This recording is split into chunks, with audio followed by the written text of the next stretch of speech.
தமிழ்நாடு இசை மற்றும் கவின்கலை பல்கலைக்கழகத்தின் கலாச்சார விழா சென்னையில் தொடங்கியுள்ளது.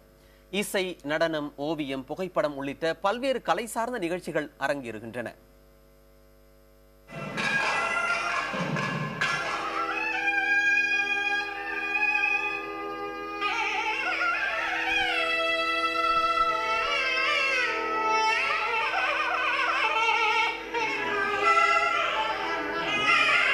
தமிழ்நாடு இசை மற்றும் கவின் பல்கலைக்கழகத்தில் தொடர்ந்து 2வது ஆண்டாக கலாச்சார விழா நடைபெறுகிறது.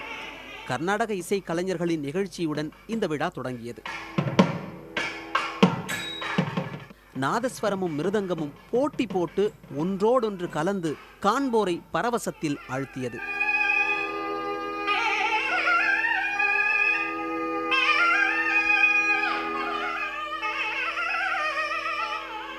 சென்னையில் இருக்க இசை விழா எல்லாத்துக்குமே நான் போகிற வழக்கம் முடிந்த அளவுக்கு. இந்த பல்கலைக்கழகத்தில் இப்படி ஒரு இசை விழா நடக்கிறது போன வருஷம் நடந்தது, அதுபோல் இந்த வருஷம் நடக்குதுன்னு கேள்விப்பட்ட உடனே நான் கிளம்பி வந்துட்டேன். போன வருஷம் நடந்த விட இன்னும் விமர்சையாக பண்ணுறாங்க. அது மனதுக்கு மிக்க மகிழ்ச்சியை தருகின்றது.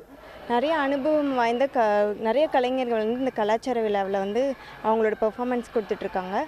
அது வந்து எங்களுக்கு ரொம்ப ப்ராக்டிக்கல் நாலேஜ் ரொம்ப நாங்கள் கெயின் பண்ணுற மாதிரி இருக்குது.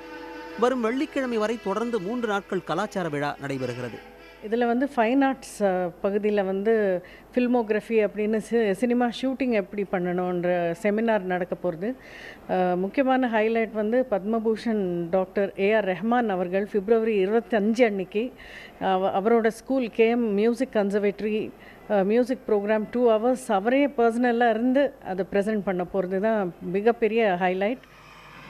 இசைக்கென ஒரு பல்கலைக்கழகம் இருக்கிறது என்பதை மக்கள் தெரிந்து கொள்ள வேண்டும் என்பதே இந்த கலாச்சார நிகழ்வின் நோக்கம் என்றார் துணைவேந்தர் வீணை காயத்ரி.